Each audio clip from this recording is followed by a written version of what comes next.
Hello મિત્રો, કેમ છો? આજે આપણે ચર્ચા કરવા જઈ રહ્યા છે આપણો કાયદો, મહત્ત્વનો કાયદો છે BNSS એટલે કે ભારતીય નાગરિક સુરક્ષા સંહિતા.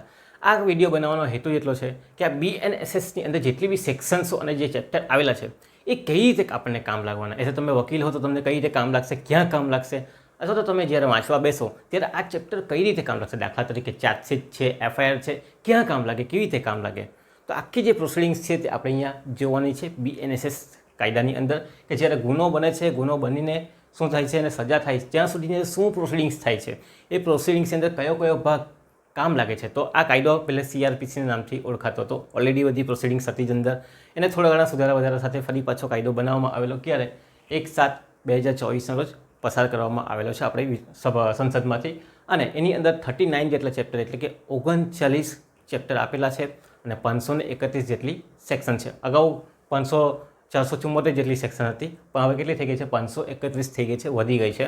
ચાલો, હવે આ જે ચેપ્ટર છે 39 જેટલા, એ આપણને કઈ રીતે કામ લાગવાના. જ્યારે તમે પરીક્ષામાં વાંચશો તો તમારી પાસે આવશે કે ભાઈ જામીનપત્ર ગુનો કોને કહેવાય, બિનજામીનપત્ર ગુનો, પણ ક્યાં કામ લાગે, જામીનપત્ર ગુનો ક્યાં લાગે, બિનજામીનપત્ર ગુનો ક્યાં કામ લાગે, બધું વાંચવું તો પડશે ને. તો જ્યારે તમે વાંચો ત્યારે તમારા મગજની અંદર કોન્સેપ્ટ, એક પ્રક્રિયા આખી ગોઠવાતી જવી જોઈએ. એ હેતુથી આ વિડીયો આપણે બનાવીએ છીએ કે જ્યારે ગુનો બને એ પહેલાં અને આખી જે સજા થઈ જાય ત્યાં સુધીમાં આખું જે BNSSની એક એક સેક્શન છે, એક એક વિભાગ છે, કઈ રીતે આપણને કામ લાગશે.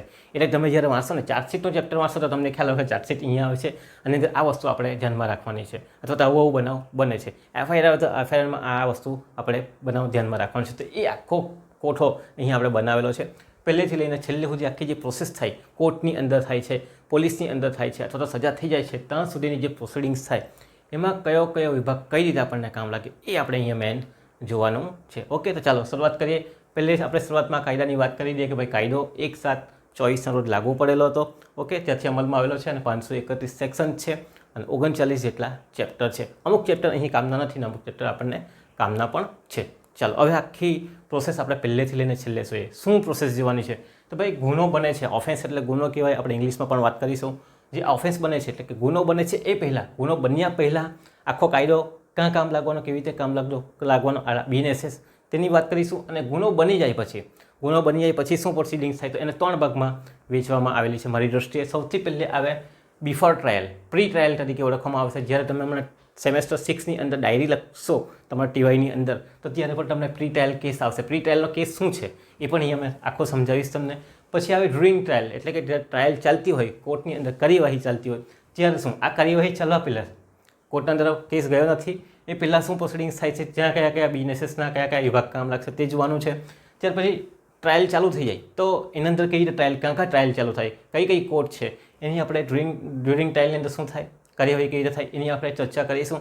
અને પછી જો ટ્રાયલ પતી જાય, એટલે કે આફ્ટર ટ્રાયલ થઈ જાય પછી શું કાર્યવાહી થાય, આગળ સજા તમને આપી દઈશ, પછી તમારા પાસે કોઈ ઓપ્શન છે કે અપીલ કરવાનો, રિવિઝન કરવાનો, કે પછી સજા ભોગવવાનો, સજાની માફી માંગવાનો, બરાબર, જે સજા થયેલી હોય તો એ આપણે આખી પ્રોસિડિંગ જોવાની છે. તો સૌથી પહેલાં આપણે ચર્ચા કરીએ ઓફેન્સ. ઓફેન્સ એ ગુનો, બરાબર, IPCની અંદર, CRPCની અંદર આપેલા હોય, તે બધા ગુના બનતા હોય, તે મુજબ આખી કાર્યવાહી ચાલે. તો ગુનાની વ્યાખ્યા તમે જોઈ ગયા છો BNS વિષયની અંદર, અથવા તો પોક્સો એક્ટ છે, અથવા તો નેગોશિયેબલ ઇન્સ્ટ્રુમેન્ટ, અલગ અલગ કાયદાની અંદર અલગ અલગ ઓફેન્સ આપેલા છે. દારૂબંધીનો કાયદો છે, તો એ બધા ઓફેન્સ તરીકે ઓળખવામાં આવે. હવે ઓફેન્સ પહેલાં કઈ રીતે BNSS કામ લાગે, કયા ચેપ્ટરે કામ લાગવાના, કઈ સેક્શન્સ કામ લાગવાની, એની આપણે પહેલાં વાત કરીશું.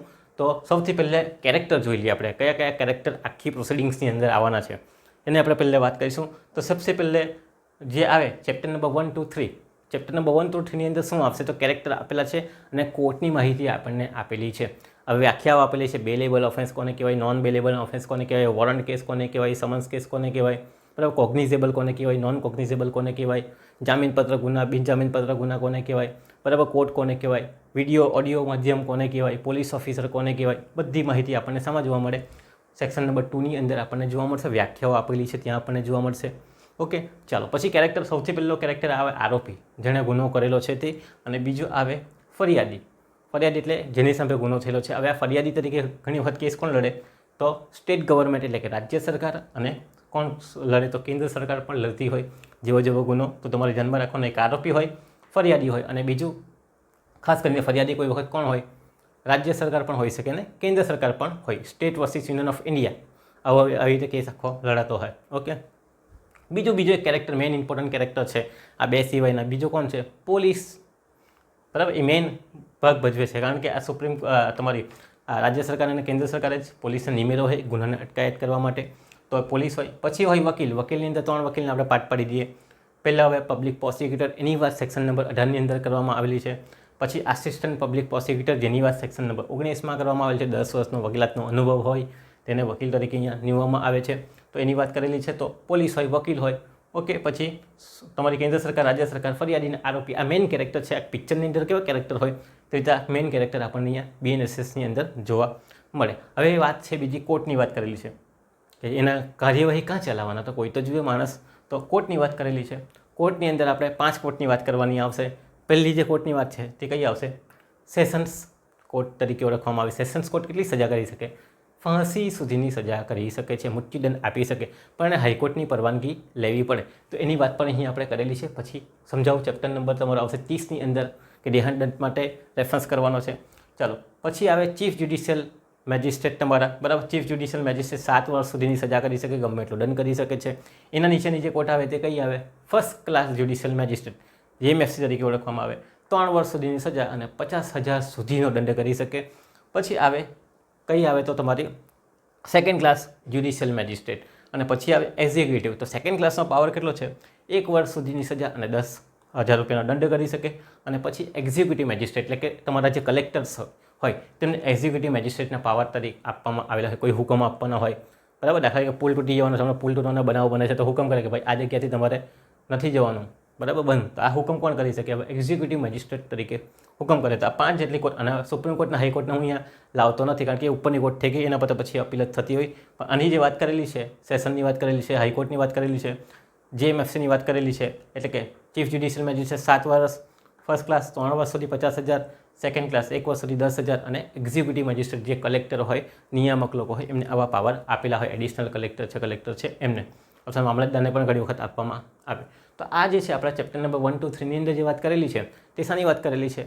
તો કેરેક્ટર લોકોની વાત કરેલી છે, કોર્ટની વાત કરવામાં આવેલી છે. તો ચેપ્ટર નંબર 1 જ્યારે તમે વાંચશો ત્યાં શું કેરેક્ટર છે, તો ક્યાં કાર્યવાહી ચાલે, તો કોર્ટની માહિતી, કોર્ટને કયા કયા પાવર્સ છે, એ બધી માહિતી આપણને ક્યાં જોવા મળે? ચેપ્ટર નંબર 1, 2, 3ની અંદર આપણને જોવા મળે. સેક્શન નંબર 40 સુધી તમને જોવા મળશે, એમ કહી તો ચાલશે. તો આ કેરેક્ટર થઈ ગયા આપણા. કેરેક્ટર સમજવા આપણા માટે જરૂરી હતા કે કયા કયા કેરેક્ટર અહીંયા આપણને જોવા મળે કોર્ટની અંદર. તો આ લોકો આપણને જોવા મળે જે પોતાની મહત્ત્વની ભૂમિકા ભજવતા હોય. હવે આપણે આવી જઈએ ફરી પાછા આપણા કયા ચાર્ટ પાસે. ઓફિસ બને. ઓફિસ બનવા પહેલાં આખી પ્રોસિડિંગ શું થાય, અને ઓફિસ બન્યા પછી આખી પ્રોસિડિંગ શું થાય? તો ઓફિસ બન્યા પહેલાં પણ પ્રોસિડિંગ થાય. BNSS કામ લાગે આપણને. કઈ રીતે કામ લાગે? તો સૌથી પહેલાં ચેપ્ટર નંબર 11ની અંદર વાત કરવામાં આવેલી છે. ચેપ્ટર નંબર 11 શું કહે છે કે ભાઈ જ્યાં જાહેર વ્યવસ્થા અને શાંતિ છે એને અટકાવવા માટે, એની જે ભંગ કરતા હોય, એવા ગુના જે બનતા હોય એને અટકાવવા માટે મેજિસ્ટ્રેટ જે છે તે હુકમ કરી શકે. કયા કયા હુકમ? તમે કદાચ સાંભળેલું છે સેક્શન નંબર 144, 144 લાગી ગઈ, 144 લાગી ગઈ. તો CRPCની અંદર 144 તે હું હુકમ કરે? ભાઈ 4 વ્યક્તિ અથવા તો 3 વ્યક્તિથી વધારે લોકોએ ભેગા નથી થવાનું. આ હુકમ કોણ કરે? ભેગા થાય તો પછી કાર્યવાહી કરવામાં આવે, પોલીસ દંડા મારે. તો આ વસ્તુ છે 144ની અંદર હતી, તે હાલની 163ની અંદર મૂકેલી છે. આ શું છે? ઓર્ડર કરેલું છે. ગુનો બન્યો નથી, પણ ગુનો બનતા અટકાવવા માટે, કે ગુનો બને એ પહેલાં જ શું કરી શકે? આવા હુકમો કરી શકે. ભાઈ કયા કયા હુકમ? ચેપ્ટર નંબર 11ની અંદર સેક્શન્સ કઈ લાગુ પડે તમારી? 148થી લઈને 167. કઈ છે? 148થી લઈને 167માં શાની વાત કરેલી છે? તો ભાઈ જાહેર વ્યવસ્થા શાંતિ સંભે હુકમો કરશે. કોણ હુકમો કરે? તો તમારો જે મેજિસ્ટ્રેટ છે, બરાબર, જજ છે, તે હુકમ કરશે. એટલે કે કલેક્ટરના હાથમાં પણ એવા પાવર આપવામાં આવેલા છે. શું હુકમ કરશે? ભાઈ ગેરકાયદેસર મંડળી 5 કે તેથી વ્યક્તિ મળીને કંઈ પર હુમલો કરતા હોય તો અટકાવવા માટેના પ્રોસેસ, એટલે પોલીસ તરત બેરીકેડ લગાડી દેશે રસ્તા પર. ખબર છે પેલા આ લોકો જવાના છે, શું કરવા? સરઘસ કાઢીને. કંઈ બનાવ બની શકે એવો હોય તો શું કરે? પોલીસની બેરીકેડ મારી દે, તરત જવા નહીં દે. આ શું છે? હુકમ છે. હુકમ કરી શકે છે. તો ગેરકાયદેસર મંડળી છે, કંઈ જાહેર ઉપદ્રવ ફેલાવવાનો હોય, બરાબર. પછી સ્થાવર મિલકત તકરાર, જમીન, પાણી, એને લગતા બી શું કરે? હુકમો કરી શકે છે. તો આ હુકમોની જે વાત છે એ સેક્શન નંબર 148થી લઈને 167માં કોના પાસે પાવર છે? મેજિસ્ટ્રેટ સામે પાવર છે કે શું કરી શકે? આવા બધા બનાવોને અટકાવી શકે છે. પહેલે ગુનો બનતા પહેલાં અટકાવી શકે છે. તો આ BNSS કાં કામ લાગ્યું? ગુનો બનતા પહેલાં પણ કામ લાગેલું છે. ઓકે, તો આ વસ્તુ આવી જાય છે જાહેર વ્યવસ્થા માટે. સેક્શન નંબર તમારી 148થી 167 કયો ચેપ્ટર છે? Chapter number 11. એ આપણને ક્યાં કામ લાગશે? ગુનો બનતા પહેલાં કામ લાગે. બની જાય પછી તો આખી વાત જ પતી જતી હોય. તો આ જે છે તે ગેરકાયદેસર મંડળીની વાત છે, જાહેર ઉપદ્રવની વાત છે, સાવાર મિલકતની તકરારની વાત છે, એના સંબંધિત જે હુકમો છે તે આના અંદર ચેપ્ટર નંબર 11માં જોવા મળે ગુનો બન્યા પહેલાં. પછી આવે છે બીજું એક શું છે જામીન આપવી, ચેપ્ટર નંબર 9. ચેપ્ટર નંબર 9ની અંદર સેક્શન નંબર 125 થી લઈને 143માં શાની વાત કરેલી છે? જામીન આપવાની વાત કરેલી છે. હવે આ જામીન આપવાની વાત ગુનો બન્યા પહેલાં પણ જામીન આપવાની વાત છે, ગુનો બની ગયા ત્યારે પણ જામીન અપાય, ડ્યુરિંગ ટ્રાયલમાં પણ જામીન અપાય. તો એની પણ વાત છે. આ જામીન આપવાનો જે ચેપ્ટર છે 3 કામ લાગે છે. ગુનો બન્યા પહેલાં પણ જામીન આપવાની વાત આવી જાય છે, જેમ કે સુલેહ શાંતિ માટે જામીન માંગવી, રીઢા ગુનેગાર માટે જામીન માંગવી. તમને ખબર હોય કે ઉપદ્રવ થવાના હોય તો પેલા બધાને ઉચકી લઈ જાય પોલીસવાળા, શાના માટે? આના માટે. એ લોકો પછી જામીનથી બહાર આવી જતા હોય. તો ગુનો બન્યા પહેલાં જ એ લોકોને અટકાયત કરવામાં આવે ઘણી વખત પેલા ગુનેગારોની, અથવા તો એવા વ્યક્તિ હોય જે આવા ઉપદ્રવ ફેલાવતા હોય, બરાબર. તો એવા લોકોને શું કરવામાં? પકડવામાં આવે. હવે કોઈ ચૂંટણી આવવાની હોય, એવો કોઈ મંત્રીઓ આવવાના હોય, ત્યારે સમજવામાં ઉપદ્રવ ફેલાવવાનો હોય, કંઈ ગુનો કરવાનો હોય એવું દેખાતું હોય તો પહેલેથી જ શું કરી દેવામાં આવે? એ લોકોને ઉચકી લેવામાં આવે અને એમની પાસે જામીન કે બોન્ડ લખાઈ લેવામાં આવે કે ભાઈ હું અહીંયાથી નીકળું છું, હવે કોઈ ગુનામાં કે અહીંયા હું આવીશ નહીં, એ ટાઈપના. તો સુલેહ શાંતિની જામીન છે. રીઢા ગુનેગાર એટલે કે નસ્તા ફરતા જે હોય તે વારંવાર જે ગુનો કરતા હોય તેવા એને કહેવાય રીઢો ગુનેગાર. વ્યક્તિગત હાજરી આપવા માટેની. પછી શંકાસ્પદ કોઈ વ્યક્તિ હોય એને પાસેથી બોન્ડ લખાઈ લેવામાં આવે કે ભાઈ આ જગ્યા પર તું નહીં જતો. તો આ રીતે જામીન આપવાની એક તમારી રીત છે કે ગુનો બન્યા પહેલાં પણ જામીનની વાત આવે અને ગુનો બન્યા પછી પણ જામીન લેવાની વાત આવે. તો આ જામીનનું જે ચેપ્ટર છે બધી જગ્યાએ કામ લાગે, બધાની જ વાત કરેલી છે. એમાં 3 વર્ષ સુધીની જામીન આપવાની મેક્સિમમ એવું પણ ઉલ્લેખ કરેલો છે. ચાલો, કોણ જામીન આપશે? તો એક્ઝિક્યુટિવ મેજિસ્ટ્રેટ પણ આપશે. ફર્સ્ટ ક્લાસ અને સેશનને પણ જામીન આપવાની વાત કીધેલી છે અહીંયા એકદની અંદર. ચાલો, તો એ ધ્યાનમાં રાખવાનું છે. એ જ્યારે ચેપ્ટર આવશે ત્યારે વાંચજો. પણ 3 વર્ષ સુધીની જામીનની વાત કરેલી છે. એમાં એક્ઝિક્યુટિવ મેજિસ્ટ્રેટ છે એટલે કે આ લોકો જે છે એ લોકો પણ જામીન આપી શકે છે 3 વર્ષ સુધીની. તો એની પણ વાત આખી અહીંયા કરવામાં આવેલી છે. ચેપ્ટર નંબર 9 સેક્શન નંબર 125 થી લઈને 143 એને કહેવામાં આવે બેલ, બરાબર. તો શોર્ટકટમાં ધ્યાનમાં રાખજો. બેલમાં આ ગુનો બન્યા પહેલાં 2 કેરેક્ટર છે, પોલીસ અને મેજિસ્ટ્રેટ મોટો મહત્વનો ભાગ ભજવે છે. એક તો પોલીસ પણ આવી આ વ્યવસ્થાને અટકાવે છે. તમે જોયા હશે બેરીગેટ લગાડી દે, કોઈને આવતા અટકાવે, કોઈલા સરઘસ નીકળતા હોય, મોટા આંદોલન કરતા હોય ત્યારે અટકાવવા માટે. બીજું જામીન પણ માંગતા હોય. ઘણી વખત પેલા ઉપદ્રવ ફેલાનારા મોટા ગુનેગાર લોકો હોય, એ લોકો લાગે કે કંઈ બનાવી શકે છે એવું હોય તો પછી ત્યારે પણ શું કરે? એ લોકો પછી જામીન લઈ લેતા હોય, એક્સટેન્ડ કરતા હોય અથવા તો રદ કરતા હોય એવું પણ આપણને જોવા મળે છે. જો જામીન આપેલી હોય તો પોલીસ અને મેજિસ્ટ્રેટ અહીંયા ગુનો બન્યા પહેલાં ભાગ ભજવતા હોય. એ આપણે જોવાનું ચેપ્ટર નંબર 9 અને ચેપ્ટર નંબર 11. એ ગુનો બન્યા પહેલાં BNSSમાં કામ લાગે છે આપણને. ઓકે, તો ધ્યાનમાં રાખજો. ગુનો બન્યા પહેલાં BNSS કામ લાગે કે નહીં લાગે? હા ભાઈ, લાગે જ છે. આ બતાવી દીધા તમને. ઓકે, તો એ તમારે ધ્યાનમાં રાખવાનું છે. હવે આપણે વાત કરીશું કે ઓફેન્સ બને છે એટલે કે ગુનો બની જાય છે કોઈ બી ટાઈપનો, પછી રેપ છે, કોઈ બી ટાઈપનો ગુનો બને છે, પછી એની પ્રોસિડિંગ્સ શું હોય તે પ્રોસિડિંગ્સની આપણે આખી વાત કરવાની છે. આખી ભાગમાં વિચાર. તો 2 ચેપ્ટર તો તમારે અહીંયા જતા રહ્યા. ટોટલ 3 ચેપ્ટર આપણે ભણી ગયા. કયા 3 ચેપ્ટર ભણ્યા? તો જો 1, 2, 3 એના અંદર કેરેક્ટરો આવેલા છે, કોર્ટની માહિતી આપેલી છે. પછી ચેપ્ટર નંબર 9, ચેપ્ટર નંબર 11 એ આપણે શું ભણી ગયા? ઓલરેડી ભણી ગયા. મીન્સ કે ગુનો બન્યા પહેલાંની જે કેરેક્ટરની વાત છે એ આવી ગઈ. તો 5 જેટલા ચેપ્ટર અંદર આવી ગયા. હવે ગુનો બને છે પછીના ચેપ્ટરની આપણે વાત કરવાની છે કે કયા ચેપ્ટર કેવી રીતે કામ લાગશે. હવે ગુનો બને એ પહેલાં સૌથી પહેલો એક મહત્ત્વનો એક તમારો ચેપ્ટર છે તે છે સમય મર્યાદાનો ચેપ્ટર, જે તમને ક્યાં આપેલું છે? પછાડી આપેલું છે સેક્શન નંબર 38ની અંદર. પહેલાં આવું નહીં હતું સમય મર્યાદા માટે, પણ હવે જોઈએ સમય મર્યાદા સેક્શન નંબર તમારી આપેલી છે 514 થી લઈને 519ની અંદર, બરાબર. પછાડી ચેપ્ટર આપેલું છે પણ પહેલે જાણવું જરૂરી છે. પછાડી હું કેમ વાંચવાના? જોઈએ કેવી રીતે શું છે એના અંદર. સમય મર્યાદામાં એમ કીધું છે ભાઈ, જો સેક્શન નંબર 514ની ખાસ વાત કરું, એમાં કીધું છે કે દંડપાત્ર જો તમારો કોઈ ગુનો બને જેના અંદર ફક્ત દંડ જ થવાનો હોય તો 6 મહિનાની અંદર તમારે સંજ્ઞાન લઈ લેવાનું હોય, મીન્સ કે કેસ કરી દેવાનો હોય.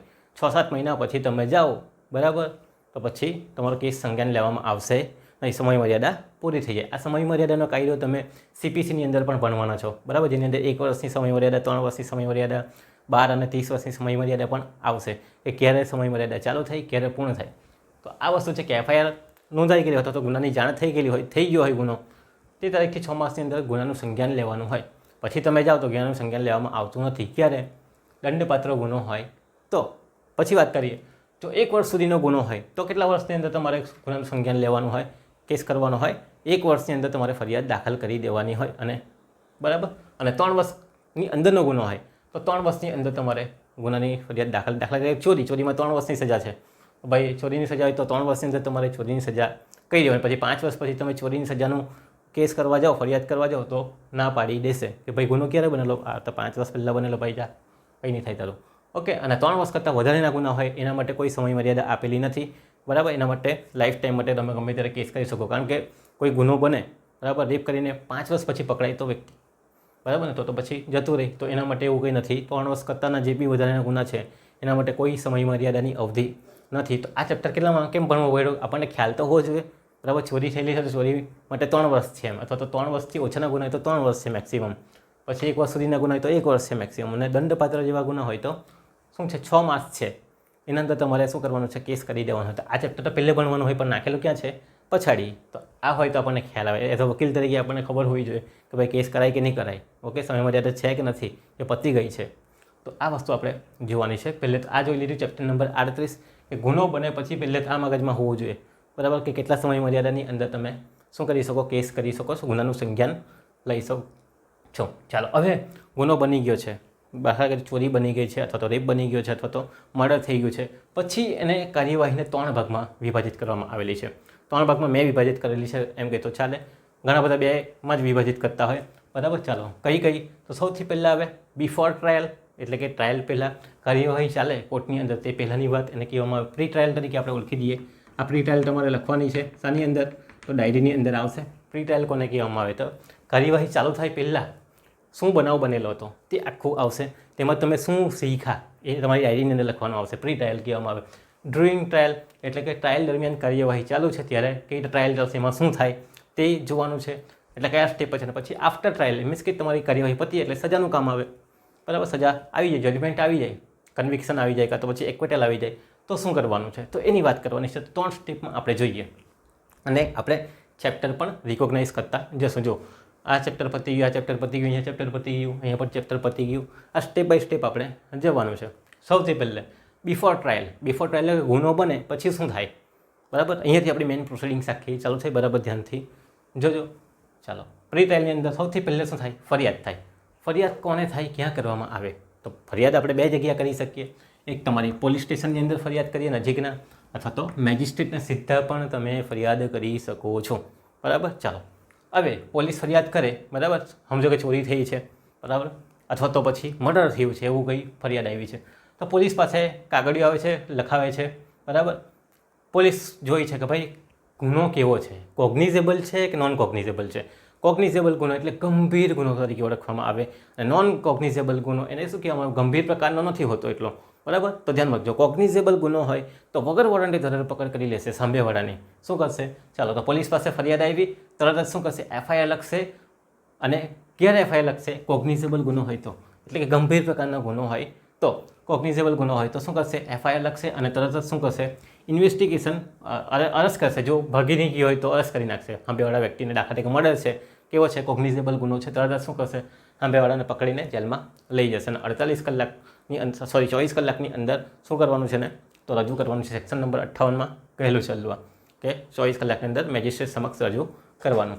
ચાલો, તો કોગ્નિઝેબલ ગુનાની વાત થાય. હવે બીજો સમજો કે નોન કોગ્નિઝેબલ ગુનો બને, બરાબર, 6 મહિનાની સજા જેવી થતી હોય તો શું કરવું પડે, તો મેજિસ્ટ્રેટ પાસે લઈ જવું પડે ફરિયાદને. ફરિયાદ જો મેજિસ્ટ્રેટને લાગે કે પ્રાઇમા ફેસી કેસ છે, આના પર કેસ ચલાવવો જોઈએ કે નહીં ચલાવવો જોઈએ, તો એ કેસે તે પ્રમાણે કરવાનું. ઓકે, તો શું કરવાનું, નોન કોગ્નિઝેબલ હોય તો અહીંયાથી વોરંટ કાઢવાનું, મેજિસ્ટ્રેટ પાસે જશે ત્યાંથી વોરંટ કાઢવાનું રહેશે. વોરંટ કાઢીને પછી એની ધરપકડ કરવાની રહેશે. ઓકે, તો આટલો ફરક છે કોગ્નિઝેબલ ગુનો હોય અને નોન કોગ્નિઝેબલ ગુનો હોય.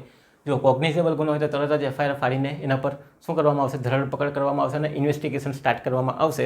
આવું અહીંયા કીધેલું છે. કયા ચેપ્ટરમાં કીધેલું છે એ પછી આપણે વાત કરીએ, પણ આવું કંઈ થાય. પણ જો નોન કોગ્નિઝેબલ ગુનો હોય તો શું કરવામાં આવે, મેજિસ્ટ્રેટ પાસેથી વોરંટ માંગવું પડે પકડવા માટે, બરાબર, તો જ થાય આગળ કાર્યવાહી, નહીં તો નહીં થાય. ઓકે, તો ધ્યાનમાં રાખજો.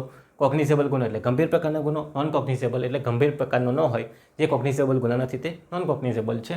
તો એફઆઈઆર ફાડીને તરત જ ધરપકડ કરવાની કોગ્નિઝેબલ ગુનામાં અને ઇન્વેસ્ટિગેશન સ્ટાર્ટ કરી શકે. પણ જો નોન કોગ્નિઝેબલ ગુનો, પોલીસને તો ખબર જ છે કે નોન કોગ્નિઝેબલ ગુનો છે, તો એણે મેજિસ્ટ્રેટ પાસે લઈ જવું પડે. મેજિસ્ટ્રેટમાં શું કરવાનું, વોરંટ કાઢવાનું, પહેલાં સામેવાળી વ્યક્તિને પકડવા, એમને એમ પકડી શકતા નથી. તો આ વસ્તુ ધ્યાનમાં રાખવાની છે.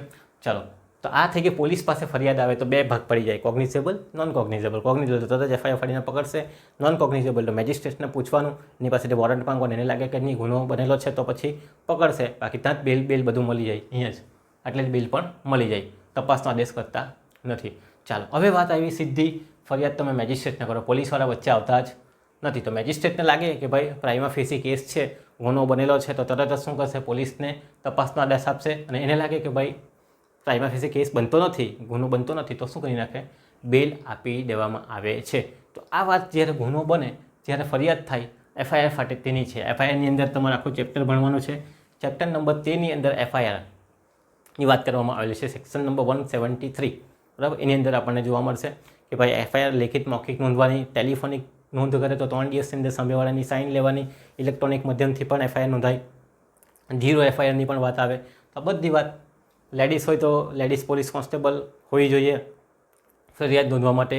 તો આ બધી વાતો એફઆઈઆરની અંદર છે. ક્યારે ક્યારે એફઆઈઆર કેવી રીતે નોંધવાની, અથવા અશક્ત હોય ત્યારે એની પાસે જઈને એફઆઈઆર નોંધવાની. તો આ બધી વાત સેક્શન નંબર શાની અંદર કરેલી છે, સેક્શન નંબર 173 એની અંદર કરેલી છે, ચેપ્ટર નંબર 13ની અંદર. કઈ આ બધી વાત આજે મેં તમને કહી કે તપાસના આદેશને મેજિસ્ટ્રેટ, એ બધી વાત તમારી શાની અંદર જોવા મળશે, ચેપ્ટર નંબર 13ની અંદર જોવા મળશે.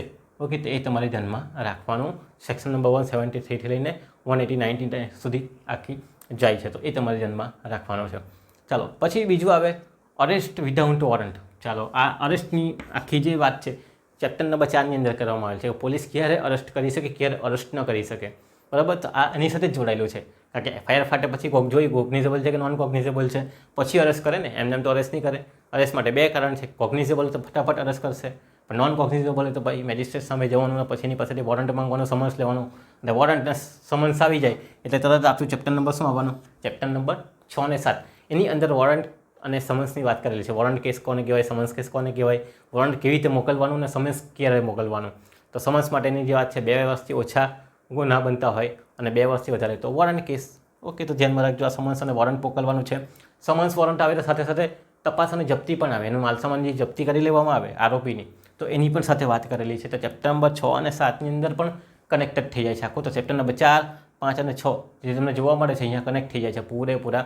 તો અરેસ્ટવાળો ચેપ્ટર નંબર 4 છે, ચેપ્ટર નંબર 5 છે, પછી 6 અને 7માં સમન્સ અને વોરંટ કેવી રીતે મોકલવાનું છે, પાઠવવાનું છે, એની પણ વાત કરેલી છે. ઓકે, તો આવું ગુનો બને, એફઆઈઆર ફાટે પછી શું આવે, અરેસ્ટ ક્યારે કરવાનું છે એની વાત સેક્શન નંબર 35 થી 62માં અરેસ્ટ વિધાઉટ વોરંટની અંદર વાત કરેલી છે.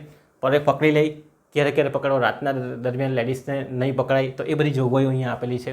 અરેસ્ટ ક્યારે કરવાનો, અરેસ્ટ કરી લે પછી ક્યાં રજૂ કરવાનો છે, કેટલા દિવસમાં કરવાનો છે, બરાબર. તો તે બધી વાત અહીં કરેલી છે સેક્શન નંબર 35 થી 65ની અંદર.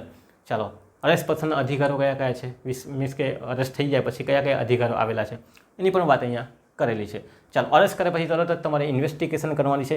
ઇન્વેસ્ટિગેશનમાં તમારે મેજિસ્ટ્રેટ પાસેથી પરવાનગી માંગવાની છે, અથવા તો એફઆઈઆરના જે ચેપ્ટર છે, ચેપ્ટર નંબર 5ની અંદર, ચેપ્ટર નંબર 13ની અંદર કીધેલું છે 14 દિવસની અંદર તમે શું કરી શકો છો, ઇન્વેસ્ટિગેશન સ્ટાર્ટ કરી શકો છો. જો ગંભીર પ્રકારનો ગુનો હોય, 3 વર્ષ કરતાંની વધારે સજાની જોગવાઈ હોય, 3 થી 7 વર્ષનો જો ગુનો હોય, 14 દિવસની અંદર તમે ઇન્વેસ્ટિગેશન સ્ટાર્ટ કરી શકો છો. અહીંયા કીધેલું છે રિમાન્ડ, બરાબર, એવું અંદર આપેલું છે. રિમાન્ડ અહીંયા ચાર્જશીટમાં પણ માંગેલી હોય. તો ઇન્વેસ્ટિગેશન તપાસની વાત ચેપ્ટર નંબર 12 અને 13, જો 12 અને 13 અહીંયા સાથે જ છે. ચેપ્ટર નંબર 12 અને 13માં તપાસ અને ઇન્વેસ્ટિગેશન કરે તો કેવી રીતે કરવાનું છે, બરાબર. મેજિસ્ટ્રેટની સામે ઇન્વેસ્ટિગેશન કરવાનું છે. કેમેરાની અંદર, કેમેરાની અંદર તમારા જે કેમેરા લગાડીને પછી તમારે બધું શોધવાનું છે. દસ્તાવેજ જપ્તી કરવાના છે. જો કોઈ વ્યક્તિ હોય તેને સમન્સ પાઠવવાનું છે, બોલાવવાનો છે ઇન્વેસ્ટિગેશન માટે કે ભાઈ તમે આવો અને તમારે રજૂઆત કરી જાઓ. તો વોરંટ હોય તો વગર વોરંટ પણ માગે, નહીં આવતો હોય તો મેજિસ્ટ્રેટને કહે કે ભાઈ આ આવતો નથી, વોરંટ આપો. વોરંટ આપે તો પછી એને ઉચકી લઈ આવે. તો સમન્સથી વાત થતી હોય તો સમન્સથી વાત કરે, વોરંટથી વાત થતી હોય તો વોરંટ. આ ચેપ્ટર ફરી પાછું અહીંયા કામ લાગે ઇન્વેસ્ટિગેશનની અંદર. ઓકે, તો આ થોડાક જોડાયેલા છે, કનેક્ટેડ છે, તો એ પણ આપણે ધ્યાનમાં રાખવાનું છે કે ભાઈ સમન્સ કેવી રીતે પાઠવવાની, કેટલી કોપી પાઠવવાની છે, વોરંટ કેવી રીતે આપવાનું છે, કોને આપવાનું. જો પેલો વ્યક્તિ હાજર નહીં હોય તો સમન્સ ક્યાં આપવાનું, બરાબર. ટેલિફોનિક સમન્સ ચાલે કે નહીં ચાલે. તો આ બધી વાત અહીંયા કરેલી છે. જે આપણે આખા આપણા ચેપ્ટર જ્યારે ભણશું, સવાલ જવાબ બનાવશું ત્યારે તમને કરાવીશ, પણ આ ખાલી બેઝિક કોન્સેપ્ટ આપણે અહીંયા જોવાનો છે. તો તપાસ કરવાની છે, ઇન્વેસ્ટિગેશન કરવાનું છે, કેમેરાથી, ઓડિયો વિડીયોના માધ્યમથી કરવાનું છે, ફોરેન્સિક કરવાનું છે. તો બધી વાત અહીં કરેલી છે ઇન્વેસ્ટિગેશનના મુદ્દાની અંદર. સેક્શન નંબર 176ની અંદર કીધેલું છે કે ફોરેન્સિક ઇન્વેસ્ટિગેશન, બરાબર. જો 7 વર્ષ કરતાં વધારેનો ગુનો હોય તો શરીરના જે ફોરેન્સિક બાબતો હોય એનું પણ ઇન્વેસ્ટિગેશન કરવાનું છે. ઓડિયો વિડીયો માધ્યમથી, કેમેરાની મદદથી તમારે કરવાનું નહીં હોય તો પછી ફોનની મદદથી પણ ચાલે. સમન્સ પાઠવવાનો, વોરંટ પાઠવવાનો અને જપ્તી મિલકત કરવાની અથવા તો ભેગી કરવાની છે. એ બધી બાબતો અહીંયા ઇન્વેસ્ટિગેશનની અંદર આવશે. પોતાની રિપોર્ટ તૈયાર કરશે ઇન્વેસ્ટિગેશનની અંદર જે સમય આપેલો હોય તેની અંદર. ચાલો, તો આ ધ્યાનમાં રાખજો. ઇન્વેસ્ટિગેશનમાં અને જેમ બને તેમ ઝડપી ઇન્વેસ્ટિગેશનનો રિપોર્ટ કોને મોકલવાનો હોય? મેજિસ્ટ્રેટને મોકલવાનો. તો આ બધી વાત અહીંયા કરેલી છે. ઇન્વેસ્ટિગેશન થઈ જાય એટલે શું કરે? કોર્ટને રિપોર્ટ આપી દે, એટલે કે મેજિસ્ટ્રેટને રિપોર્ટ આપી દે. પછી કોર્ટ રિપોર્ટ જોશે અને પછી લાગે કે ભાઈ ગુનો 3 વર્ષ કરતાં સમન્સ કેસને લગતો છે તો સમન્સ કોર્ટમાં ટ્રાન્સફર કરે, ફર્સ્ટ ક્લાસમાં ટ્રાન્સફર કરે, સેકન્ડ ક્લાસમાં ટ્રાન્સફર કરે, કાં તો ચીફ જ્યુડિશિયલમાં ટ્રાન્સફર કરે, કાં તો પછી કાં ટ્રાન્સફર કરે, સેશન કોર્ટમાં ટ્રાન્સફર કરે. કોણ? આ મેજિસ્ટ્રેટ ટ્રાન્સફર કરશે. તો કોર્ટની અંદર રિપોર્ટ આવતા જ એ શું કરશે? કોર્ટ કેસ ટ્રાન્સફર કરી દેતા હોય, બરાબર. અથવા તો જો ગુનો ન બનતો હોય તો બેલ બી આપી દેતા હોય. અહીંયા જ બેલ પતી જાય. તો બેલ પછી મેં તમને અહીંયા કીધેલું હતું કે બેલ અહીંયા પણ લાગુ પડે છે. તો આ વસ્તુ આવી જાય છે. તો કોર્ટને રિપોર્ટ જાય પછી લાગે ભાઈ ગુનો છે અને બેલ આપવાની જરૂરિયાત નથી, તો બેલ ના આપે અને સીધો કેસ ચલાવવા માટે મોકલી દેવામાં આવે, એટલે કે ટ્રાયલ માટે મોકલી દેવામાં આવે છે.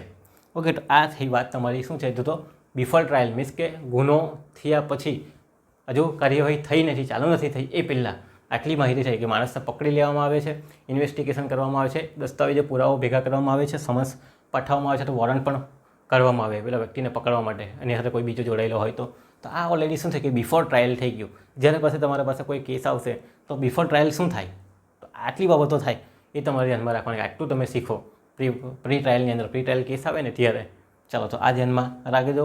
પ્રી ટ્રાયલ કેસમાં શું આવે? તો આટલા ચેપ્ટર્સ છે જે આવે. સિવિલમાં બી આવે અને ક્રિમિનલમાં બી તમારે લખવાના આવશે. તો સિવિલમાં શું થાય એ પછી આપણે જોશું CPC જ્યારે આખો આવી રીતે બનાવશું ત્યારે. પણ હાલમાં આટલું ધ્યાનમાં રાખો. ઓકે, હવે ડ્યુરિંગ ટ્રાયલ એટલે કે કાર્યવાહી ચાલુ થઈ જાય. મીન્સ કે અહીંયાથી આપણે કેસ ટ્રાન્સફર કરી દીધો કે ભાઈ ખબર પડી છે કે આને ગુનો કરેલો છે, રિપોર્ટ આપી દીધો અને પછી ખબર પડી એટલે તરત જ આપણે શું કરી દીધું? કેસમાં મોકલી દીધો, કાર્યવાહીમાં મોકલી દીધો કેસ. ચાલો, આ કેસ બે ટાઈપના ચાલે. એક છે તમારા વોરંટ કેસ અને બીજો છે સમન્સ કેસ. સમન્સ કેસ કોને કહેવામાં આવે? તો ભાઈ 2 વર્ષ કરતાં ઓછી સજાને પાત્ર હોય એવા ગુના અને 2 વર્ષ કરતાં વધારે સજાને પાત્ર હોય એવા ગુના, એને વોરંટ કેસ કહેવામાં આવે. ઓકે, તો ધ્યાનમાં રાખજો વોરંટ કેસ અને સમન્સ કેસ કોને કહેવાય એની વ્યાખ્યા સેક્શન નંબર 2X અને Z ની અંદર આપેલી છે, બરાબર. સમન્સ કેસ, વોરંટ કેસ કોને કહેવાય? ચાલો, તો જોઈ લેજો. ત્યાં પણ 2 વર્ષ કરતાં વધારેના ગુનામાં સજા થતી હોય તો વોરંટ કેસ મુજબ કાર્યવાહી ચાલે અને 2 વર્ષ કરતાં ઓછી સજાને પાત્ર ગુના હોય એની અંદર સમન્સ કેસ મુજબ કાર્યવાહી ચાલે. ચાલો, વોરંટ કેસની અંદર કેવી રીતે કાર્યવાહી ચાલે અને સમન્સ કેસની અંદર કેવી રીતે કાર્યવાહી ચાલે એની આપણે વાત કરીશું. તો આપણે જોઈએ ચેપ્ટર નંબર કયા? 13 થઈ ગયું, 5 થઈ ગયું, 13, 12, 13 થઈ ગયું. પછી સીધા આપણે આવી જાય ચેપ્ટર નંબર 19, 20, 21, 22 અને 23. આ ચેપ્ટર તમારા 5 જેટલા ચેપ્ટર આની અંદર લાગુ પડે ડ્યુરિંગ ટ્રાયલ. કે કાર્યવાહી ચાલે ત્યારે કયા ચેપ્ટર? સૌથી પહેલાં હાઈકોર્ટ. હાઈકોર્ટની અંદર કેવી કાર્યવાહી ચાલે? ભાઈ સેશન્સ જેવી જ કાર્યવાહી ચાલે, બરાબર. તો આ વાત કરેલી છે હાઈકોર્ટની અંદર. હવે સેશનની અંદર કઈ રીતે કાર્યવાહી ચાલે? તો ચેપ્ટર નંબર 19ની અંદર જે વાત કરેલી છે સેશનની કાર્યવાહી કેવી રીતે, સેશન કોર્ટની કાર્યવાહી ટોપ આપણી જિલ્લાની, એના અંદર કાર્યવાહી કેવી રીતે ચાલે? સેક્શન નંબર 248થી લઈને 260ની અંદર વાત કરેલી છે. એ તમારે જોવાની છે કેવી રીતે. તો આપણે જોઈશું હમણાં જ બતાવું તમને કેવી રીતે કાર્યવાહી ચાલે. પછી આવે તમારી વોરંટ કેસની કાર્યવાહી. વોરંટ કેસની કાર્યવાહી પછી 2 રીતે ચાલે. પોલીસનો રિપોર્ટ આપી દે પછી વોરંટ કેસ ચલાવવાનો અને પોલીસ રિપોર્ટ વગર એટલે કે મેજિસ્ટ્રેટ ડાયરેક્ટ કાર્યવાહી ચાલુ કરે એની વાત કરેલી છે. 261થી લઈને 273 પોલીસ રિપોર્ટ સાથે અને પોલીસ રિપોર્ટ વગર. પોલીસ રિપોર્ટ સાથે કહે તો 261થી લઈને 265 જેવી છે. પછી 267થી લઈને 79 સુધી તમારી શું આવશે? પોલીસ રિપોર્ટ વગર આવશે, એટલે કે મેજિસ્ટ્રેટ ડાયરેક્ટ સંજ્ઞાન લેશે અને પછી કાર્યવાહી પતી જાય. તો આ કાર્યવાહી કોણ ચલાવી શકે છે? તો ફર્સ્ટ ક્લાસ જ્યુડિશિયલ મેજિસ્ટ્રેટ અથવા ચીફ જ્યુડિશિયલ મેજિસ્ટ્રેટ એ ચલાવી શકે. ચેપ્ટર નંબર 20ની અંદર આની વાત કરી છે વોરંટ કેસની કાર્યવાહી. કાર્યવાહી કેવી રીતે ચાલે તે આપણે અહીંયા જોઈએ, પણ હાલમાં આપણે ખાલી યાદ રાખો સેશન્સ પછી શું આવે? ચીફ જ્યુડિશિયલ ફર્સ્ટ ક્લાસ આવે. એ જેમ જાય તેમ નીચે જતું જશે, બરાબર. આ મોટી કોર્ટ, એનાથી નીચલી કોર્ટ, એનાથી નીચલી કોર્ટ, એનાથી નીચલી કોર્ટ, એમ બરાબર. તો આવે તો આ વોરંટ કેસની કાર્યવાહી જોઈએ. વોરંટ કેસ પછી ચેપ્ટર નંબર 21 આવે. એ શું આવે? સમન્સ કેસની કાર્યવાહી. સમન્સ કેસની કાર્યવાહીમાં સમન્સ કેસ મુજબ ચાલે. ચાલો, તો એમાં 274થી લઈને 282 ચેપ્ટર નંબર 21 એની અંદર સમન્સ કેસની કાર્યવાહી. હવે સમન્સ કેસમાં શું આવે? તો સમન્સ કેસની અંદર ચાર્જશીટ બનાવવામાં આવતી નથી, ફક્ત સારાંશ લખવામાં આવે ગુનામાં શું થયેલું એવું. જ્યારે વોરંટ કેસની અંદર ડિક્ટો બધું લખવામાં આવે, તપાસ કરીને બધું, પોલીસ રિપોર્ટ તપાસ કરે, બધું તપાસ કરીને આખી ડિટેલમાં બધું લખવામાં આવે. જ્યારે અહીંયા એવું નથી લખવામાં આવતું, એમાં ફક્ત સારાંશની બધી માહિતીઓ લખવામાં આવતી હોય. ચાલો, તો એ સમન્સ કેસ મુજબની કાર્યવાહી આપણે જોવાની છે. અને પછી ચેપ્ટર નંબર શું આવશે? 22ની અંદર તમારી સમરી ટ્રાયલ આપવામાં આવે. શોર્ટની અંદર કાર્યવાહી પતાવવાની. શોર્ટની અંદર કાર્યવાહી પતાવે તો એની વાત 283થી લઈને 289. આ જે સમન્સની કાર્યવાહી છે તેવી સમરી ટ્રાયલ પણ આવે. અમુક ગુનાની અંદર જ થાય. 3 વર્ષથી વધારે ના હોય એવા ગુનામાં થાય. 20,000થી વધારે ની મિલકતની ચોરી ન થયેલી હોય તેવા ગુનાની અંદર સમરી ટ્રાયલ કરવામાં આવે. તો અમુક ગુનાની અંદર સમરી ટ્રાયલ થાય એનો આખો ઉલ્લેખ સમરી ટ્રાયલની અંદર આપેલો છે તે આપણે જોવાનો રહે છે. ચાલો, તો આ જે છે આ 4 કાર્યવાહી ચાલે નોર્મલી. કઈ સેશનની કાર્યવાહી ચાલે, વોરંટ કેસ મુજબ કાર્યવાહી ચાલે, સમન્સ મુજબ કાર્યવાહી ચાલે અને સમરી ટ્રાયલ મુજબ કાર્યવાહી ચાલે. વોરંટની અંદર પાછા 2 ભાગ પાડવાના, પોલીસ રિપોર્ટ વગર અને પોલીસ રિપોર્ટ સાથે. તો આ 4 કાર્યવાહી સિવાયની બીજી કોઈ કાર્યવાહી આવતી નથી. એક આવે છે તમારી પ્લી બાર્ગેનિંગ, એ આપણે અહીંયા જોઈશું. પ્લી બાર્ગેનિંગ શું છે, પણ એ અપવાદ છે, કાર્યવાહી નથી. બરાબર, કાર્યવાહી વચ્ચેથી અટકી જતી હોય એના માટેના બધા ખ્યાલ છે એ આપણે જોઈએ. હવે આ જે છે હાઈકોર્ટની અંદર પણ સેમ પ્રોસિજર છે, સેશનમાં પણ ચીફ જ્યુડિશિયલ મેજિસ્ટ્રેટ ફર્સ્ટ ક્લાસમાં પણ સેમ. અહીંયા સમન્સ કેસ મુજબ અને સમરી ટ્રાયલ મુજબ. હવે કાર્યવાહી કેવી રીતે ચાલે, ટ્રાયલ આજે ડ્યુરિંગ ટ્રાયલમાં થાય શું? ઓકે, તો પોલીસ આખો રિપોર્ટ અહીંયા બનાવી દીધેલો છે. ચાલો, તો સૌથી પહેલે આખે બધાની અંદર સેમ જ છે. આ કાર્યવાહી આચાર્યની અંદર શું થાય તે આપણે જોઈ લઈએ, એ જોવાનો પ્રયત્ન કરીએ. સૌથી પહેલે પબ્લિક પ્રોસિક્યુટર શું ચલાવે, કેસ ચલાવે. સમન્સ કેસની અંદર શું આવશે, પબ્લિક પ્રોસિક્યુટર કોઈ વખત હોય, કોઈ વખત પેલા હંભેવાળા બંધેવના વકીલ જ હોય. આવાજના વકીલવાળો, આબાદ પણ વકીલવાળો લઈને આવે. દાખલા તરીકે 130ના કેસ ચાલે તો બંધેવ પોતપોતાના વકીલ હોય, કોઈ સરકારી વકીલ હોતો નથી. તો ત્યારે પબ્લિક પ્રોસિક્યુટર પહેલે તો કેસ ચલાવે. આખું આ જે બધું અહીંયા રિપોર્ટ હતો ગુનાનો, તો આખું વર્ણન કરશે. ઓકે, કોની સામે, જજની સામે. પેલા આરોપીને સંભળાવશે પબ્લિક પ્રોસિક્યુટર. પછી ઇસ્યુ પ્રોસેસ કરશે, મુદ્દા કયા મુદ્દા પર આ થયેલું હતું તે રજૂ કરે. બરાબર, એને પૂછે કે ભાઈ ગુનો કબૂલે છે કે નથી કબૂલતો. ના પાડે, અગાડીની કાર્યવાહીની વાત કરે તો શું કરશે, પોલીસ ચાર્જશીટ બનાવવાનું કામ ચાલુ કરશે. ચાર્જશીટ માટેનું ચેપ્ટર આપેલું છે, ચેપ્ટર નંબર 18, 234થી લઈને 247, કે ભાઈ ચાર્જશીટ શું છે, કેવી રીતે બને. ચાર્જશીટની અંદર આખા ગુનાનું વર્ણન કરેલું હોય, જે બી સેક્શન સહિતની હોય, કઈ તારીખે, કયા સમયે, કઈ ભાષા, બરાબર, બધી અંદર વાત કરેલી હોય. ચાર્જશીટની એકથી ડિટેલમાં બધું તપાસ. તમે જોયો છે પેલા ગુનેગારને પકડે પછી લઈ જાય ટ્રાયલ કરવા માટે, તે જ જગ્યા પર ફરી બધું પૂછે કે કેવી રીતે શું થયેલું, શું નહીં થયેલું. તમે જોયા છે પેલા કેમેરાવાળા, ટીવીવાળા દેખાય કે આને જો ટ્રાયલ કરાવતા છે, બરાબર ને, કન્સ્ટ્રક્શન કરાવતા છે, બરાબર, જગ્યાનું. તો તે રીતે ચાર્જશીટ બનાવતા હોય, બધું શું થયેલું, કેવી રીતે થયેલું, આખી ચાર્જશીટની અંદર માહિતી લખતા હોય. મોસ્ટ ઓફ 60 દિવસની અંદર ચાર્જશીટ રજૂ કરવાની હોય ને મૃત્યુ જેવા કિસ્સાની અંદર 90 દિવસની અંદર ચાર્જશીટ રજૂ કરવાનો સમય આપવામાં આવે છે પોલીસવાળાને. ચાલો, 234થી લઈને 247. હવે અહીં રિમાન્ડ પણ માંગવામાં આવે છે 14 દિવસના, બરાબર, મેક્સિમમ 14 દિવસના રિમાન્ડ આપી શકાય છે. તો રિમાન્ડ પણ માંગી શકે છે પોલીસે, માંગવું હોય તો ચાર્જશીટ બનાવતા હોય તે દરમિયાન. બાકીને જેલમાં મોકલી આપવામાં આવતા હોય. ચાલો, તો પોલીસ તપાસ કરીને પોતે ચાર્જશીટ બનાવીને કોને આપશે, મેજિસ્ટ્રેટને રજૂ કરશે. ચાલો, હવે મેજિસ્ટ્રેટને રજૂ કરી એટલે પૂછે ભાઈ તું ગિલ્ટી છે કે નોન ગિલ્ટી, ભાઈ ગુનો કબૂલે છે કે નથી કબૂલતો. ભાઈ ગુનો કબૂલે તો ત્યાં સજા કરી દેવામાં આવતી હોય બધા પુરાવાના આધારે. પણ ના પાડે કે ભાઈ નોટ ગિલ્ટી, તો આગળની કાર્યવાહી કરવામાં આવે. આગળની કાર્યવાહીમાં શું થાય, તો ભાઈ ફરિયાદ પક્ષનો પુરાવો લેવામાં આવે. સૌથી પહેલે જે ફરિયાદ છે, ફરિયાદી આપેલી હોય એને સાંભળવામાં આવશે, એના એવિડન્સ લેવામાં આવશે. તો આ પોલીસ રિપોર્ટ બધો હશે, એના એ લોકો એવિડન્સ રજૂ કરેલા હશે, બરાબર. તો ફરિયાદ પક્ષનો પુરાવો આખો લેવામાં આવશે. પોલીસનો રિપોર્ટ છે, પછી પેલા મૌખિક લેખિત રિપોર્ટ છે, સીસીટીવી કેમેરા છે, ફૂટેજ છે, બધું ભેગું કરીને અહીંયા મૂકશે, બરાબર. એ મૂકે એટલે તરત જ શું કરે, બીજો સ્ટેપ આરોપી પક્ષ પણ શું મૂકે, પુરાવો મૂકે પોતાનો. તો આરોપીવાળા બી નહીં, આ તમે જુઠ્ઠું બોલો છો, આ સીસીટીવીમાં મેં હતો જ નહીં એમ. તો શું કરશે, આરોપી પણ પોતાના પક્ષનો પુરાવો રજૂ કરે, જે દસ્તાવેજો મૂકેલા હશે, સીસીટીવી મૂકેલા હશે એના આધારે. અને પછી શું કરે, એકબીજાની સામે ક્રોસ એક્ઝામિનેશન કરવાનો, સવાલ પૂછે. તમે જોઈ છે ક્રિમિનલ જસ્ટિસની બધી સિરીઝની અંદર ક્રોસ એક્ઝામિનેશન કરવામાં આવે, બરાબર. એટલે પબ્લિક પ્રોસિક્યુટર પેલાને રજૂ કરીને સવાલ પૂછે, પછી હંભેવાળા પૂછતા હોય, 2-3 વકીલ હોય તે, તો ક્રોસ એક્ઝામિનેશન કરવામાં આવે છે. પછી ફાઇનલ આર્ગ્યુમેન્ટ થાય, છેલ્લી આર્ગ્યુમેન્ટ કરવામાં આવે. બંનેને પૂછવામાં આવે શું છે ને શું નહીં, તમારી રજૂઆત શું છે, તમારી ફાઇનલ રજૂઆત શું છે. ફાઇનલ આર્ગ્યુમેન્ટ, ફાઇનલ ડિસિઝન વખતે ચાલો ફાઇનલ આર્ગ્યુમેન્ટ થાય પછી જજમેન્ટ આપવામાં આવે. તો જજમેન્ટ માટેનું ચેપ્ટર શું છે અહીંયા આપણને જોવા મળે, ચેપ્ટર નંબર 29. જજમેન્ટ, ચુકાદો આપી દેવામાં આવશે છેલ્લે. કોઈ કોના પક્ષમાં જાય આપણે કહી નથી શકતા. એ તો ફરિયાદી અને આરોપીના જે પુરાવા હશે, જે ઇન્વેસ્ટિગેશન પોલીસની હશે, બરાબર ને, એના આધારે પછી જજમેન્ટ નક્કી થાય. જજમેન્ટ એટલે કે તમારો ચુકાદો આપી દેવામાં, 2 કાં તો નિર્દોષ છૂટી જતા હોય, કાં તો પછી એને સજા થતી હોય.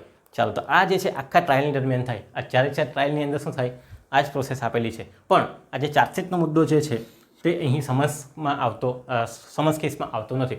ત્યાં ફક્ત સારાંશ રજૂ કરવામાં, ડાયરેક્ટ અહીંયા આવી જાય, આ ચાર્જશીટનો મુદ્દો જ નીકળી જાય, પૂછી જ લેવામાં આવે ગિલ્ટી કે નોટ ગિલ્ટી, બરાબર. એ સારાંશ લખીને મેજિસ્ટ્રેટની સામે બોલીને લખાઈ દીધેલું અથવા સોગંદનામાના આધારે લખાઈ દીધેલું હોય. તો આ જે કાર્યવાહી છે તે આ સ્ટેપમાં જ થવાની છે બધી કોર્ટની અંદર. આજે સમરી ટ્રાયલ ચાલશે, સમન્સ કેસ ચાલશે, ફર્સ્ટ ક્લાસમાં ચાલશે, સેશનમાં ચાલશે, આ મુજબ જ ચાલશે.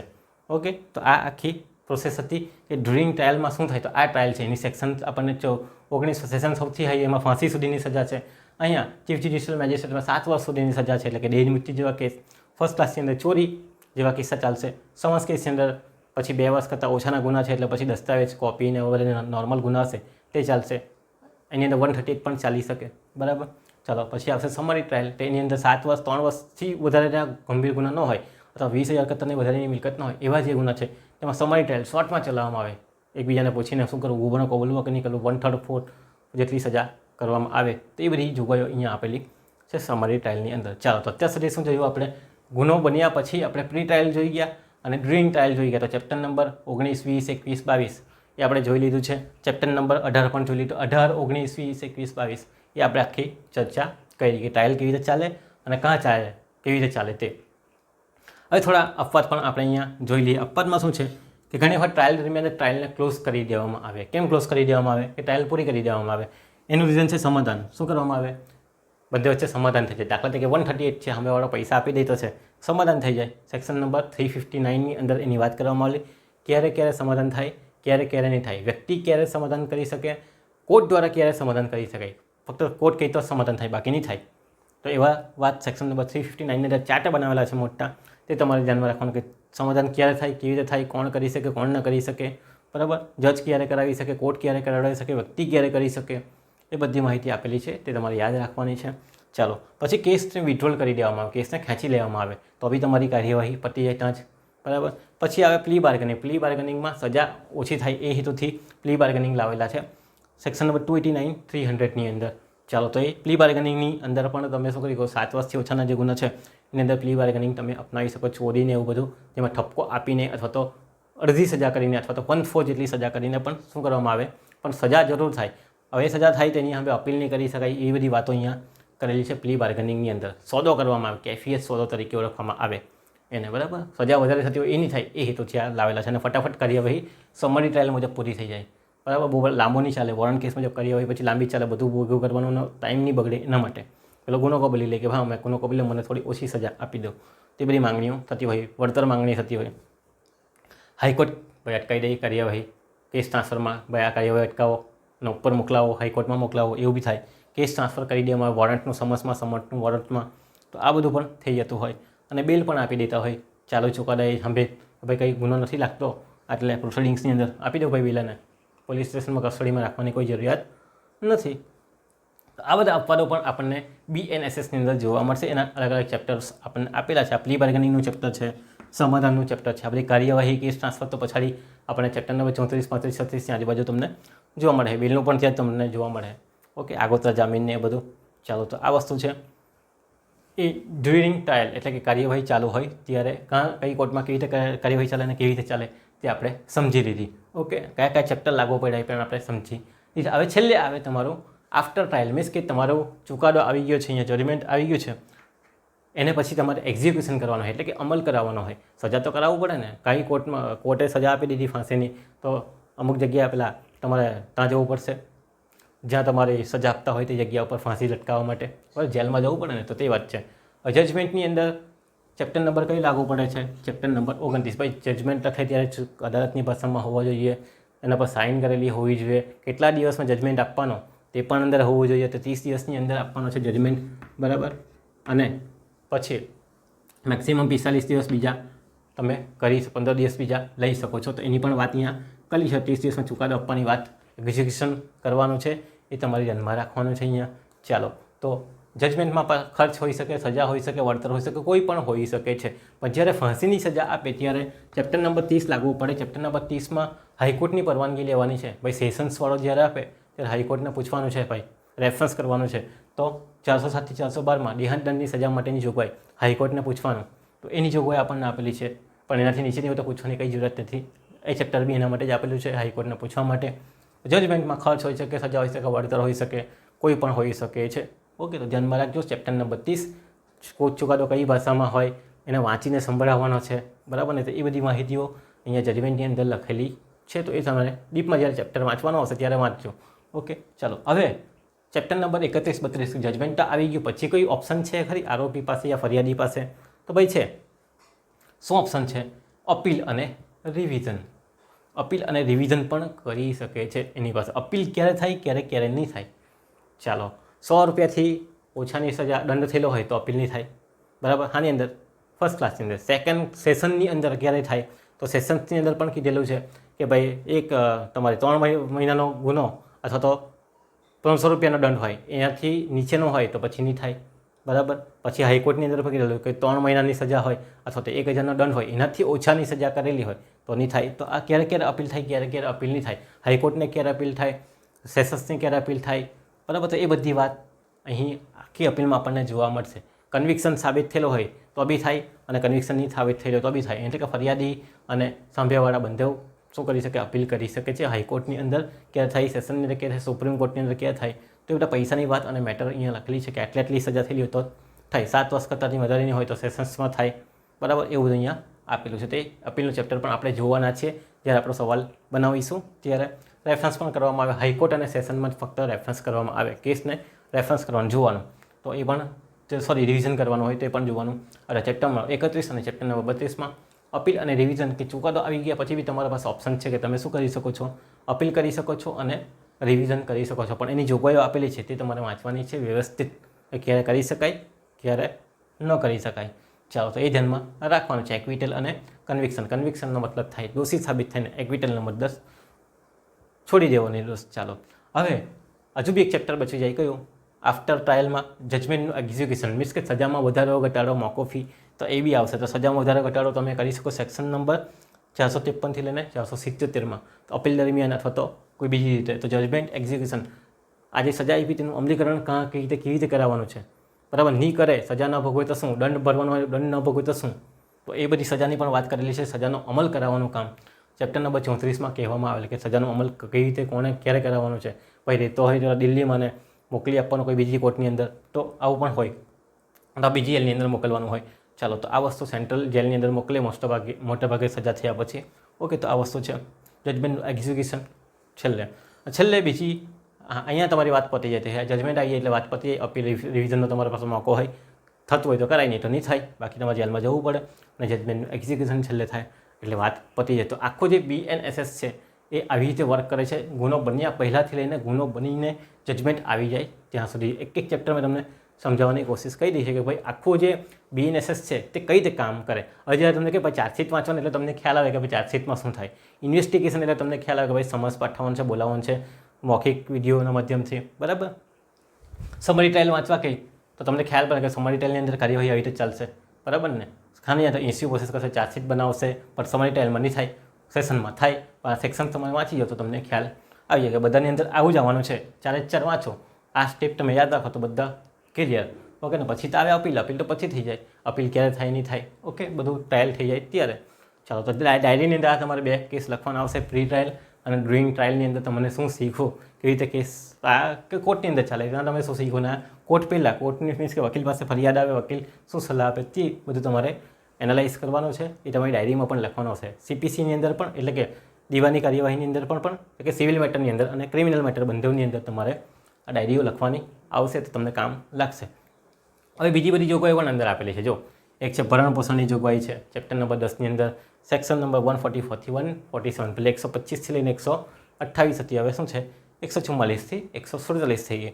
પછી અસ્થિર મગજનો વ્યક્તિ હોય તો કેવી રીતે કાર્યવાહી ચલાવવાની, બરાબર ને, એના પાસેથી પુરાવા કેવી રીતે લેવાના, એનું એક્ઝિક્યુશન કેવી રીતે કરવાનું છે, તે બધી માહિતી આપણને આપેલી છે. પણ એ એક્સ્ટ્રા છે. બાકીનું આ બધું કામ જે છે તે આપણે નોર્મલી બધી કોર્ટની અંદર થતું હોય તે આપણે જાણવાનું રહે છે કે ભાઈ ગુનો બને પહેલે મેજિસ્ટ્રેટ પાસે કયા પાવર છે, કેવી રીતે ગુનો અટકાવવાનો છે, ને ગુનો બની જાય પછી તમારે કાર્યવાહી આખી કઈ રીતે કરવાની છે સમન્સ કેસ, વોરંટ કેસ મુજબ. તો આ તો જે આપણે જોયું તે શું હતું, BNSSની આખી પ્રોસેસ હતી, કયા ચેપ્ટર તમને કઈ રીતે કામ લાગે. એટલે આ વિડીયો જોયા પછી તમને ખબર પડે કે મારે કયા ચેપ્ટરમાં શું વાંચવાનું છે, બરાબર ને. ડાયરેક્ટ વચ્ચેથી તમે વાંચશો તો તમને ખબર નહીં પડશે કે ભાઈ આ હું વાંચી દઉં. પણ હવે તમને ખ્યાલ આવી જશે કે કોગ્નિઝેબલ ગુનો, નોન કોગ્નિઝેબલ ગુનો વ્યાખ્યામાં આવશે. પણ ક્યારે કોગ્નિઝેબલ ગુનો કહેવાય, ક્યારે પોલીસ ધરપકડ કરી શકે, ક્યારે નહીં કરી શકે, ક્યારે પેલી મેજિસ્ટ્રેટ પાસે જવું પડે અને બધું કરે. તો આ ખ્યાલ આખો તમે તમને સમજાવ્યો હતો એ તમને હવે કામ લાગશે. અને વાંચતી વખતે તમે આ વિડીયો ખાલી એટલે જોઈ લેજો એટલે તમને હું બધું ખબર પડે કે મારે કયા સ્ટેપ પર વાંચી રહી છું, મને શું સમજ પડે. હવે અહીંયા ડાયરેક્ટ તમને આપી દેશે સમન્સનો વોરંટ, કન્ફ્યુઝ થાય કે આ શું છે યાર, ખબર નહીં પડી. તો હવે તમને ખબર પડે કે ઇન્વેસ્ટિગેશન દરમિયાન બી તમને સમન્સ કેસ, વોરંટ કેસ પાઠવવામાં આવે, પ્લસ આ કોર્ટ પણ તમને સમન્સ કેસ, વોરંટ કેસ પાસે કોર્ટની અંદર કાર્યવાહી ચાલતી હોય ત્યારે પણ. તો આ બધું ખ્યાલ આવે તમને કે ભાઈ આ કોર્ટની અંદર નો પેલો વોરંટ કેસ આવ્યો છે કે ભાઈ આ ઇન્વેસ્ટિગેશન ચાલે છે તેનો વોરંટ કેસ આવ્યો છે એ આપણને ખબર પડે એમ, બરાબર ને. ચાલો તો આ વસ્તુ જોઈ, આખી પ્રોસિડિંગ્સ મેં તમને સમજાવ્યું. આવો જ વિડીયો ફરી પાછો આપણે સિવિલ મેટરની અંદર લાવશું. સીપીસી આખી જશે. સીપીસીના દરેક જે ઓર્ડર નંબર છે, બરાબર, 54 જેટલા ઓર્ડર છે, એ કઈ રીતે કામ લાગશે, તમારી સેક્શન્સ છે બધી એ કઈ રીતે કામ લાગશે, એનો પણ આપણે એક વિસ્તારથી વિડીયો લાવવાનો છે. પણ વાંચતી વખત પહેલાં આ વિડીયો ખાલી એકવાર જોઈ લેજો, તમને કામ લાગશે તો બેનિફિટ રહેશે. એટલે હું પરીક્ષામાં જ્યારે વાંચો તો તમને ખબર પડે કે મેં શું વાંચી રહ્યું છું, કયા સ્ટેપ પર વાંચી રહ્યું છું. એ તો તમને વિસ્તારથી હવે આ વાંચશો શું કામનો, તો અહીંયા આ જગ્યા પર કામ લાગે એ તમને ખબર પડે. આ જાહેર વ્યવસ્થા સોલ્યુશનથી ક્યાં કામ લાગે, તો આ જગ્યા પર કામ લાગે. એટલે ખ્યાલ પડે આ તો મેજિસ્ટ્રેટે હુકમ કરવાનો છે, ગુનો બન્યો નથી એ પહેલાંની વાત છે, એને અટકાવવા માટેનું છે એમ. ચાલો તો આ હતો આપણો BNSS આખો તમારી કાર્યવાહી કેવી રીતે ચાલે, કેવી રીતે પ્રોસેસ ચાલે. તો પ્રેક્ટિસ દરમિયાન અથવા તો તમારી વાંચતી વખતે તમને આ ખ્યાલ આવે એના માટેથી આ વિડીયો આખો આપણે બનાવેલો છે. અને સિવિલ મેટરમાં ફરી પાછા આપણે CPCનો આખો વિડીયો પણ લાવીશું. આ વિડીયો જો તમને ગમે તો શેર કરજો અને સબસ્ક્રાઈબ કરજો અને નીચે લાઈક પણ કરજો. ફરી પાછા આપણે મળીશું, ત્યાં સુધી તમારો આભાર.